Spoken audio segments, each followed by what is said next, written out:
People didn't look at us like, oh, that's Washington to be feared. It was the USCs, the UCLAs that everybody was thinking about, Arizona States. We had a lot of confidence going in there, and then that first day just, we laid an egg. And I was in line with Joe, and I just looked over and he's like, dude, this is the worst day of my life. We played so bad. The first round was, for me, was terrible. I know for the rest of the team was not good either. We're 10th place, 20 shots back. And so, I mean, the story's accurate. I mean, we're in last place. This is not a good position to be in. I don't think anybody got down on ourselves because we knew we had the talent, you know, to come back. Obviously, we didn't think we were going to come back and win. But we never wanted to give up, and that was the best thing about our team is every shot counted. And we just slowly clipped away at it. You know, I think maybe we were 7th after the second round, then to 5th or 4th. And I think we kind of stayed there. We were playing in the second to last group, so there were 3 teams that were behind us. 16th and 17th hole were 2 tough holes when we played them coming through our last round. 16th hole was a pretty long par 4, and we were hitting like driver 9 irons. And the 17th hole was a pretty decent par 3. I think it was a little over 200 yards, 220 yards maybe. Right around the 17th hole, you kind of looked up and the trees were kind of blowing a little bit. The whole day was just perfect. Didn't think anything of it. And then when our last guy got done, Eric, it was like blowing 25 to 30 miles an hour. I mean, the wind had to have been 30, 40 miles an hour. We're hitting driver 8 irons into this par 4 and they can't reach it too. It was just kind of a freak of nature, really. Like, I've never really seen anything of that. Usually Washington weather's pretty consistent. At least you don't see that kind of windstorm come through without like rain or something like that, and just blew hard. And then holes that we found easy coming down the final 9 were just so hard for the other teams. And we're sitting there like, oh my gosh, what's going on? We really didn't think that we could win. We were just like, man, this is kind of weird.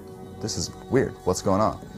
And then after about 10 minutes, we happen to go in and look at the scores, and we see that everyone's just blowing up. Pat Moore for Arizona State had like an 8-footer and didn't go in. So we won. And right then it was kind of like we wanted to celebrate, but it was like, what just happened? Like, it was kind of, we were drawing blanks. Like, did we really just win? Because it was the most, it wasn't supposed to happen. And so, like, once he missed that putt, we just like looked around, and like, it wasn't like a big celebration right then. It was just kind of like, wow, like we really didn't know what was going on. I remember Nicholas Lemke was so mad when they found out there was no playoff. It was a scorecard playoff, or a 6-man playoff, I guess you would say, the last day.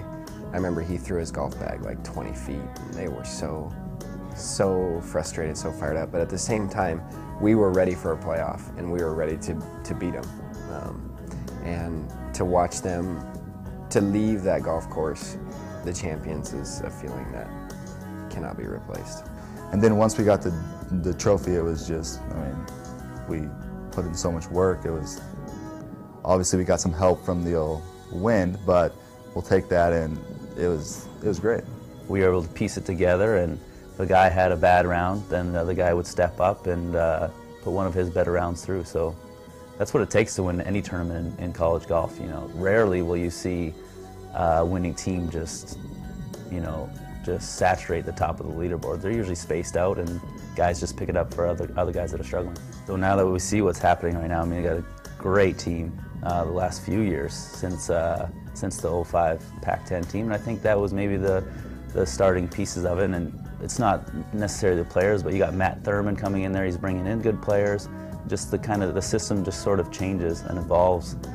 And I mean, we'll see what happens in the next 5-10 years to see if that really was the igniting force that kind of started to get Washington back up to the top ranks. But even before me, Washington was highly regarded. It's one of the reasons why I wanted to come here. I had great players here and a good foundation, and I think it's just starting to propel to one of the elite programs in the country for sure.